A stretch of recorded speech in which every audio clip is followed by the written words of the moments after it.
नमस्कार, मैं हूं ब्रिजेश पांडे और टीवी9 डिजिटल के प्रोग्राम ब्रिजेश की बात में आपका स्वागत है। पाकिस्तान कंगाल हो चुका है, ऐसा मैं नहीं कह रहा, ऐसा कहना है पाकिस्तान के एफबीआर के पूर्व चेयरमैन शब्बार जैदी का।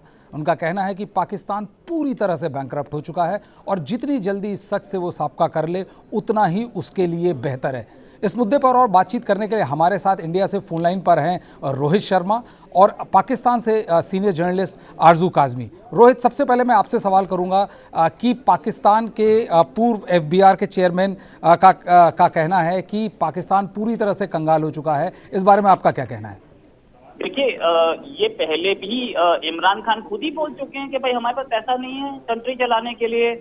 और उसके साथ साथ इन्होंने क्या नहीं किया, पहले गधे भेजे, फिर उसके बाद उन्होंने अपनी पीएमओ को, प्राइम मिनिस्टर्स रेजिडेंस को उन्होंने वो कर दिया, क्या बोलते हैं उसे, किराए पे चलाना शुरू कर दिया।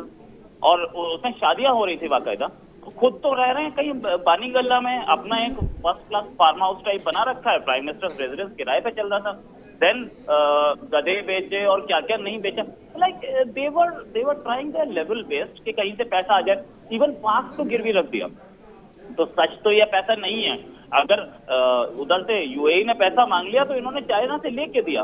पैसा नहीं है और उसमें भी सिचुएशन ये है कि एक तो they are not willing to budge, क्योंकि आईएमएफ की कंडीशंस ये मानने के लिए, अब क्योंकि they are now under this, उनकी हालत बहुत खराब हो गई है और पैसा बिल्कुल नहीं है, इसलिए आईएमएफ की कंडीशंस भी माननी पड़ रही हैं। पहले तो वो भी मानने के लिए तैयार नहीं थे। सऊदी ने बोला था तो सऊदी की बात नहीं मान रहे थे। तो है करंट अकाउंट डेफिसिट अपने पीक पर है।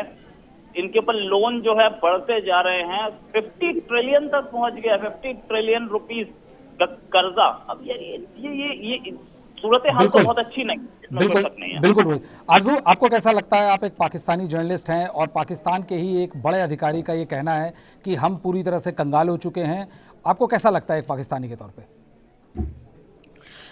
जी बिल्कुल, ये बात किसी हद तक सही है, क्योंकि जिस वक्त मैं एक टीवी चैनल के साथ काम कर रही थी, जब शब्बार जैदी साहब जो हैं वो एफबीआर के चेयरमैन थे, मैंने उनका इंटरव्यू भी बनाया था और उस टाइम पे इन्होंने इस तरह की कोई बात नहीं की थी, क्योंकि वो गवर्नमेंट के साथ थे, गवर्नमेंट के अपॉइंट किए हुए थे। और बल्कि मेरे जो क्वेश्चन थे उस पर वो काफ़ी अपसेट भी लग रहे थे।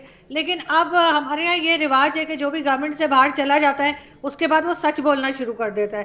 तो अब उन्होंने सच बोला है, लेकिन साथ ही वो मुकर भी गए और उनका कहना है कि जी मैं कुछ और कहना चाह रहा था, लेकिन मेरी बात को किसी और तरीके से लिया गया है। लेकिन आरजू, यदि आप देखें उनके सीरीज ऑफ ट्वीट्स में तो वो ये ज़रूर कहते हैं कि उनके भाषण का 3 मिनट का चंक लिया गया है, लेकिन जो उसके बाद वो सीरीज ऑफ ट्वीट्स करते हैं उसमें वो साफ साफ बार बार मेंशन करते हैं कि कैसे कंट्री के ऊपर कितना $115 बिलियन का कर्जा चढ़ गया है, करंट अकाउंट डेफिसिट 5 से 8 बिलियन है। और यदि हम जितनी जल्दी इस सच्चाई से हम सामना नहीं करेंगे, हम इल्यूजन में रहेंगे, तो पाकिस्तान पूरी तरह से बर्बाद हो जाएगा। तो इसके बारे में आपको नहीं लगता कि भले ही वो सरकारी उससे मुलाजिम नहीं है और सच बोल रहे हैं, लेकिन बोल तो सच ही रहे हैं ना कि पाकिस्तान कंगाल हो गया है?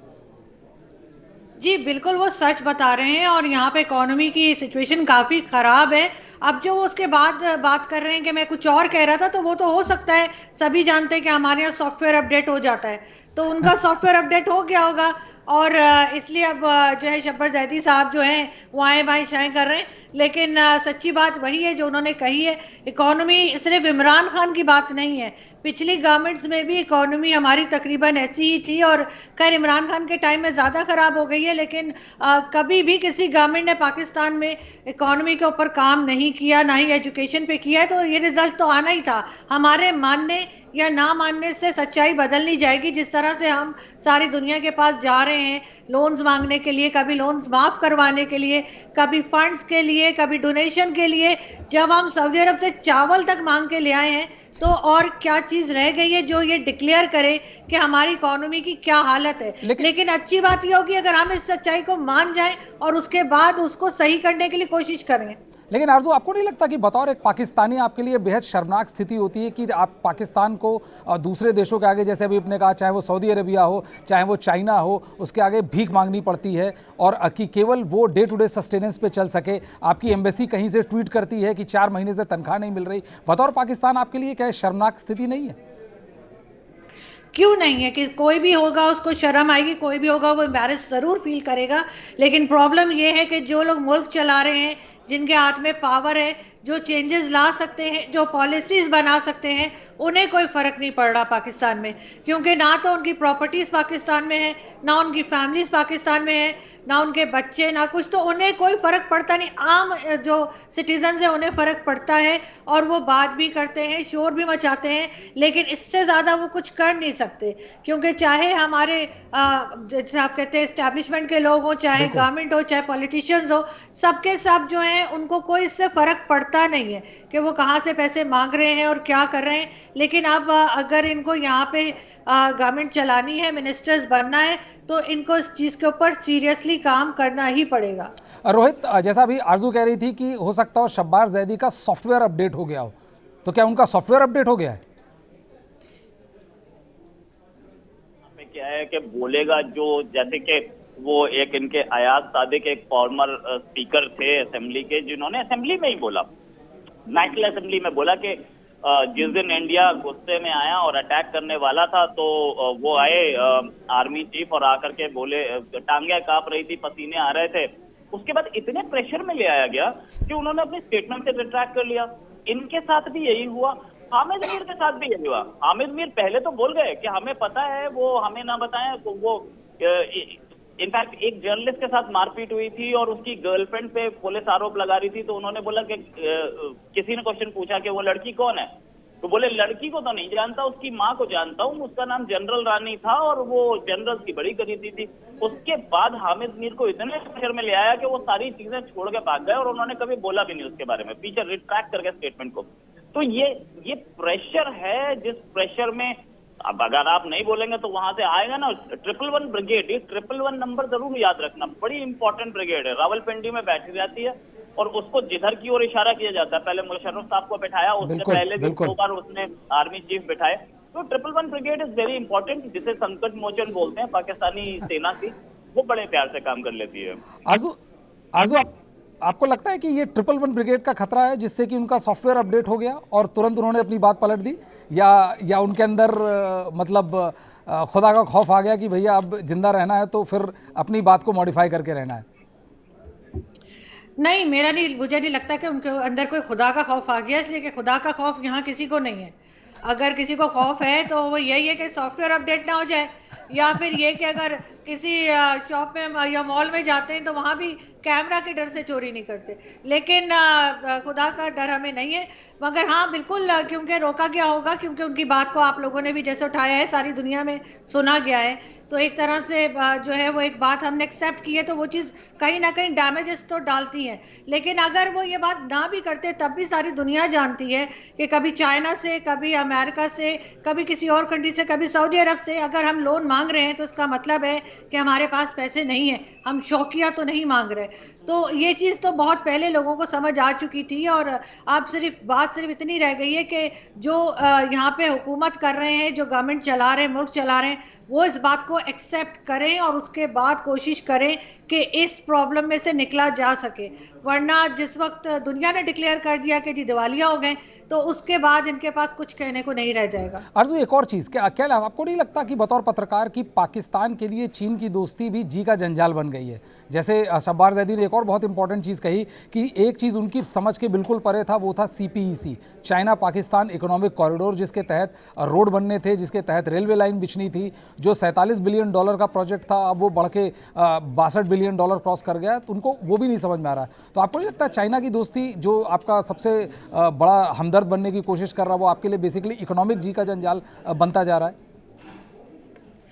देखिए, सबसे पहले सर, चीन ना तो हमारा दोस्त था ना है। चाइना हमारे साथ बिजनेस कर रहा था, उसको हम अपनी जैसे कहना चाहिए गवादर की सी पोर्ट और दूसरी सब जगहें देते चले जा रहे थे, चाहे इस्लामाबाद की बिल्डिंग्स हो, मोटरवेज हो, हाईवेज हो, हमने सब कुछ उन्हें दे दिया है। और ऐसा कोई दोस्त तो नहीं कर सकता, ऐसा जाहिर है वही करेगा जो बिजनेस कर रहा होगा हमारे साथ, और हमारे पास और देने के लिए कुछ है नहीं, तो हमने अपनी बिल्डिंग्स और मोटरवेज और एयरपोर्ट्स सब कुछ चाइना को दे दिया है। और उसके बाद चाइना ने सी पैक ये कह के बंद कर दिया कि जी जो डासो डैम के वक्त उनके जो इंजीनियर्स से जिन्हें TTP ने मारा था, उनके लिए आप हमें 38 मिलियन दीजिए तो फिर आगे काम होगा।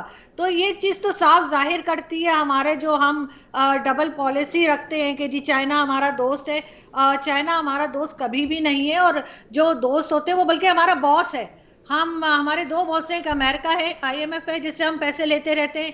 दूसरा हमारा बॉस चाइना है जिसके साथ हम फंसे हुए एक तरह से, तरह तरह के प्रोजेक्ट्स में और पैसों में। और तीसरा हमारा माई बाप सऊदी अरब है जिसके पास जा जाके हम सजदे करते हैं और हर बात को मानते हैं। और सऊदी अरब भी हमसे वही कहता है जो अमेरिका उसे कहता है, तो हम सऊदी अरब को ऐसे भी फॉलो करते हैं।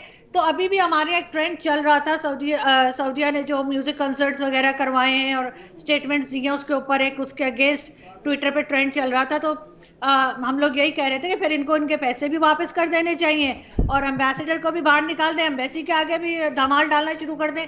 लेकिन सारी बात यह है कि अब लोगों को समझ आ गई है, जो आम पब्लिक है, चाहे मेरे जैसे जर्नलिस्ट हो या आम पब्लिक हो, सबको सब बात अब समझ आ गई है। आप उसमें चाहे सोशल मीडिया को ले लें या किसी को भी, कि उनकी वजह से बहुत अवेयरनेस आई है और अब लोग इनके ऊपर एक तरह का प्रेशर डाल रहे हैं कि इन सब चीजों को ठीक किया जाए। रोहित, आरजू कह रही है कि चाइना जो है वो पाकिस्तान का एक तरह से बॉस है और दोस्त नहीं है, जिस तरह से पाकिस्तान या बाकी लोग दिखाने की कोशिश करते हैं कि कैसे चाइना पाकिस्तान का बहुत बड़ा मददगार है और भारत के खिलाफ वो उसको मदद करेगा। लेकिन जिस तरह से आरजू बोल रही है उससे तो साफ है कि चाइना सिवाय पाकिस्तान के शोषण के और कुछ नहीं हो रहा है।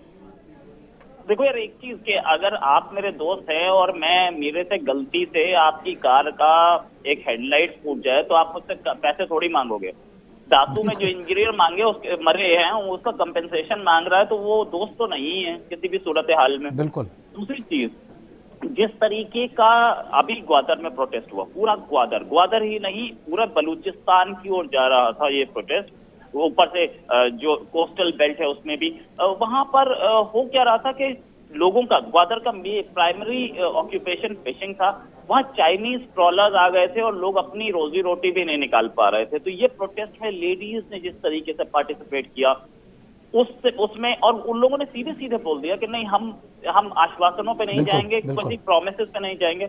And the government had to budge, government को पूरा बच करना पड़ा। गवर्नमेंट के दिमाग में ये बात, और उसी दिन बच किया गवर्नमेंट ने जिस दिन बांग्लादेश वॉर की में डिफीट की एनिवर्सरी थी।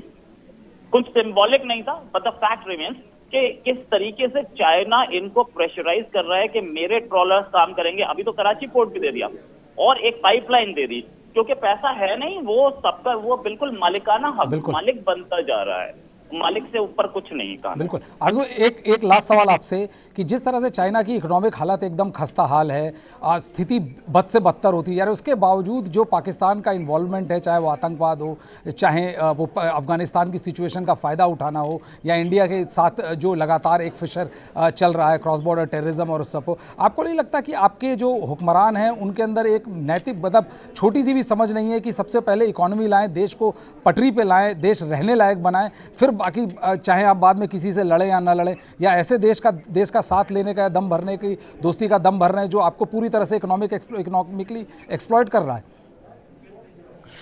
नहीं, बिल्कुल आप ठीक कह रहे हैं। पाकिस्तान को करना यही चाहिए कि सिर्फ और सिर्फ इकोनॉमी पे फोकस करे और एटलीस्ट 5 to 10 इयर्स इसी के ऊपर लगाए ताकि कहीं तो हम खड़े हो पाए। लेकिन अनफॉर्चुनेटली जिस तरह आपने बात की एक्सट्रीमिज्म की, ये हमने खुद ही तो पाले हैं, खुद ही हमने बढ़ावा दिया है, और अब ये 20, 30 या 40 साल में इतने ज्यादा हो गए कि अब ये लोग चाह के भी उन्हें कंट्रोल नहीं कर पा रहे।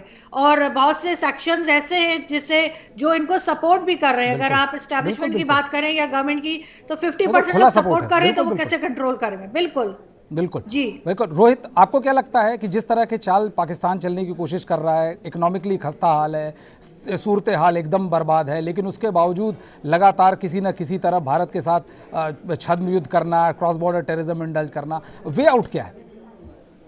देखिए, वे आउट सिर्फ ये है कि पूरे पाकिस्तान का सॉफ्टवेयर अपडेट किया जाए, उससे कम तो नहीं होता। द रीजन भी कि यार, आपको पता है कि आपकी जो टेक्सटाइल इंडस्ट्री थी वो आपके लिए लाइफलाइन थी। वो यूरोप में या अमेरिका में, कनाडा में, वहां पर आपका टेक्सटाइल बहुत चलता था और आपके पास कॉटन नहीं था। आप सस्ता कॉटन इंडिया से क्यों नहीं खरीदना चाहते? क्योंकि 370 आप हट लगाइए। अरे 370 आपको क्या लेना देना भाई? आपके अयूब खान ने 65 वॉर में, अयूब खान ने जो रेडियो एड्रेस दिया था, क्या बोला था कि हम थोड़े से कश्मीरियों के लिए पूरे पाकिस्तान को नहीं मरवा सकते। वो रेडियो एड्रेस भी सुनने के मूड में नहीं है ये लोग। और 370 की वजह से टेक्सटाइल इंडस्ट्री बर्बाद कर दी। चीनी महंगी लेंगे लेकिन नहीं, 370 चाहिए।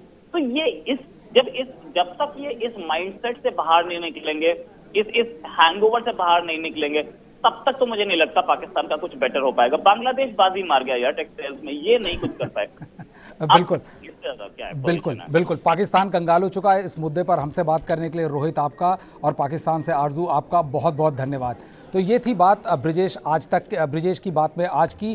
कल मिलेंगे फिर किसी और मुद्दे के साथ।